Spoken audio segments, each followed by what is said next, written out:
Awit, ika-34 na kabanata. Pagpuri sa kabutihan ng Diyos. Si Yahweh ay aking laging pupurihin. Sa pasasalamat di ako titigil. Aking pupurihin kanyang mga gawa. Kayong naaapi, makinig matuwa.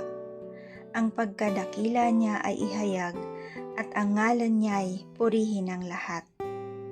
Ang aking dalangi dinig ng Diyos, nawala sa akin ang lahat kong takot.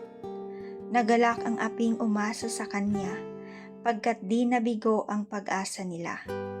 Tumatawag sa Diyos ang walang pag-asa, sila'y iniligtas sa hirap at dusa. Anghel yaong bantay sa may takot sa Diyos, sa mga panganib sila'y kinukupkup. Ang galing ni Yahweh hanaping masikap, yaong nagtiwala sa Kanya't naligtas, ay maituturing na taong mapalad. Matakot kay Yahweh, kayo Kanyang bayan, nang makamtan ninyo ang lahat ng bagay. Kahit mga leon ay nagugutom din, sila'y nagkukulang sa hustong pagkain.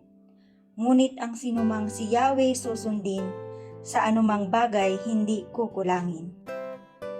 Lapit ako'y dinggin mga kaibigan, at kayo ngayoy aking tuturuan, na ang Diyos ay dapat nating katakutan. Ang buhay, masaya at mahabang buhay, di ba ninyo gustong inyong maranasan? Salitang mahalay at pagsisinungaling ay dapat iwasan at huwag banggitin. Mabuti ang gawit, masama'y layuan, pagsikapang kamtin ang kapayapaan. Kinukupkop ng Diyos ang mga matuwid, at ang taghoy nila'y Kanyang dinirinig.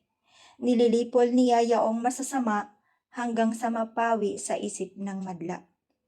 Agad dinirinig daing ng matuwid, inililigtas sila sa mga panganib. Tumutulong siya sa nasisiphayo, ang walang pag-asa'y hindi binibigo. Ang taong matuwid masuliranin man, sa tulong ni Yahweh agad maiibsan.